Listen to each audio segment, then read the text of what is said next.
ഇപ്പോ ലാപ്രോസ്കോപ്പി ചെയ്യുമ്പോൾ ചില സമയത്ത് ഞാൻ നേരത്തെ പറഞ്ഞ പോലെ നമ്മൾ ഒരുപാട് വൈകി പോയിട്ടുണ്ടാവും. അതായത് ട്യൂബ്സ് രണ്ടും നമുക്ക് സേവ് ചെയ്യാൻ പറ്റാത്ത അത്രയും സിവിയർ ബ്ലോക്ക് ഉണ്ടെങ്കിൽ നമുക്ക് അതിനെ പറ്റിയ ട്രീറ്റ്മെന്റ് പിന്നെ IVF അല്ലെങ്കിൽ ടെസ്റ്റ് ബേബി അത് മാത്രമേ ഉള്ളൂ.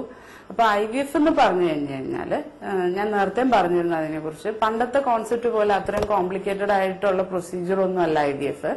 വളരെ സിമ്പിൾ ആയിട്ടാണ്, എന്നാൽ ശരീരത്തിന് ഒരു ദോഷവും ചെയ്യാത്ത രീതിയിലുള്ള ട്രീറ്റ്മെന്റ് ആണ് IVF. ഇപ്പൊ പുതിയ പുതിയ മെഡിസിൻസും ഇഞ്ചക്ഷൻസും ഉള്ളതുകൊണ്ട് അതുകൊണ്ട് നമ്പർ ഓഫ് ഇഞ്ചക്ഷൻസ് വളരെ കുറവാണ്. ഏകദേശം ഒരു 10-12 ദിവസം ഇഞ്ചക്ഷൻ എടുത്താൽ ഈ എഗ്സ് എല്ലാം റെഡിയായി വരും, അണ്ടങ്ങൾ റെഡിയായി വരും. ആ ശരീരത്തിന് അകത്തുണ്ടാവുന്ന അണ്ടങ്ങൾ സ്കാൻ വഴി പുറത്തോട്ട് വലിച്ചെടുത്തിട്ട് നമുക്ക് ലാബിൽ വെച്ചിട്ടാണ് ഈ ഫെർട്ടിലൈസേഷൻ നടക്കുന്നത്. അപ്പം ഈ വലിച്ചെടുക്കുന്ന അണ്ടങ്ങൾ ലാബില് സ്പേമുമായിട്ട് മിക്സ് ചെയ്ത് ഭ്രൂണങ്ങൾ ഉണ്ടാക്കും. അതിനാണ് എംബ്രിയോ എന്ന് പറയുന്നത്.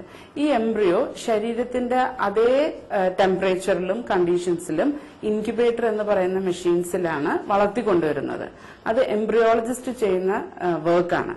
അപ്പൊ അത് ഒരു 3 ദിവസം അല്ലെങ്കിൽ 5 ദിവസത്തോളം ലാബിൽ തന്നെ വളർത്തി അതൊരു ബ്ലാസ്റ്റോസിസ്റ്റ് എന്ന് പറയുന്ന ഒരു ഭ്രൂണത്തിന്റെ ഒരു സ്റ്റേജ് ആകുമ്പോൾ അത് യൂട്രസിന് അകത്തോട്ട് വളരെ സിമ്പിൾ ആയിട്ടുള്ള ഒരു പ്രൊസീജിയർ വഴി ചെറിയ ഒരു കാനില വഴി, വളരെ മൈക്രോസ്കോപ്പിക് ആയിട്ടുള്ള വലുപ്പമുള്ള ചെറിയ കാനില വഴി തിരിച്ച് യൂട്രസിനകത്തേക്ക് നിക്ഷേപിക്കും. അതിനാണ് എംബ്രിയോ ട്രാൻസ്ഫർ എന്ന് പറയുന്നത്.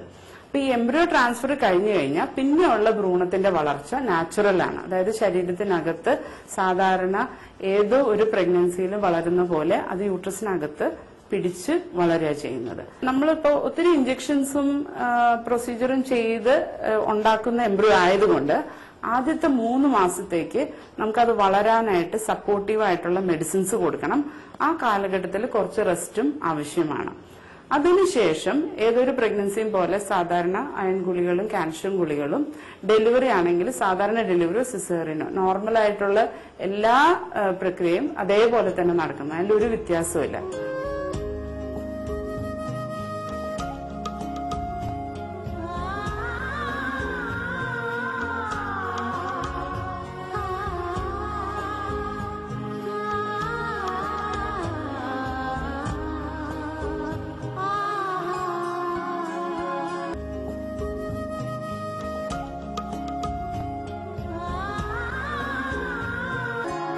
പിന്നെ ഈ IVF-ൽ തന്നെ കുറച്ച് വ്യത്യാസമുള്ള ഒരു പ്രൊസീജിയർ എന്ന് പറഞ്ഞാൽ നമുക്ക് ബീജം കുറവുള്ള ആളുകൾക്ക് ചെയ്യുന്ന ICSI എന്ന് പറയുന്നതാണ്. ICSI-ൽ ചെയ്യുന്നത് ഡിഫറൻസ് ഇത്രേ ഉള്ളൂ. നമ്മൾ ഒരു എഗ്ഗിലേക്ക് കുറെ സ്പേം മിക്സ് ചെയ്ത് നാച്ചുറൽ ആയിട്ടാണ് IVF-ൽ ഫെർട്ടിലൈസേഷൻ ഉണ്ടാകുന്നത് ലാബില്. ICSI-ൽ ഒരു എഗ്ഗിലേക്ക് ഒരു സ്പേം ഡയറക്ട്ലി ഇഞ്ചക്ട് ചെയ്യാണ്. അതിനാണ് ICSI എന്ന് പറയുന്നത്.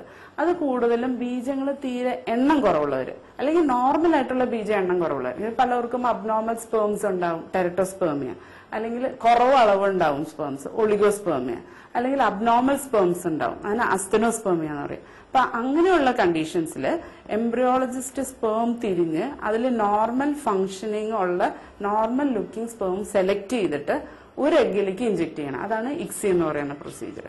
ICSI-ലും ഉണ്ടാവുന്ന ഭ്രൂണങ്ങളും ഇതേ മെത്തേഡ് വഴി ലാബിൽ വളർത്തി തിരിച്ച് എംബ്രിയോ ട്രാൻസ്ഫർ വഴി യൂട്രസിൽ നിക്ഷേപിക്കുന്നു.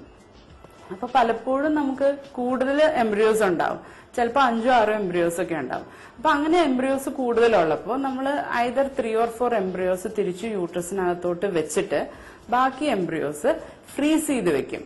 അപ്പൊ ഫ്രീസ് ചെയ്ത് വെക്കുന്ന എംബ്രിയോ ഇപ്പൊ ഇൻ കേസ് നമ്മൾ വെക്കുന്ന 1-2 എംബ്രിയോ അല്ലെങ്കിൽ എത്രയാന്ന് വെച്ചാൽ അത് പ്രഗ്നന്റ് ആയില്ല എന്നുണ്ടെങ്കിൽ നമുക്ക് വേറൊരു മാസം ആ ഫ്രീസ് ചെയ്ത എംബ്രിയോ ഫ്രോസൺ എംബ്രിയോ ട്രാൻസ്ഫർ എന്ന് പറയുന്ന ഒരു മെത്തേഡ് ഉണ്ട്. അതുവഴി യൂട്രസിനകത്ത് വെക്കാൻ പറ്റും. അപ്പൊ നമ്മൾ എടുത്ത അതേ എക്സ്പെൻസ് തന്നെ ആവുന്നുള്ളൂ. രണ്ടാമത് ഈ ഇഞ്ചക്ഷൻസ് എക്സ്പെൻസ് ഒന്നും അതിനാവുന്നില്ല.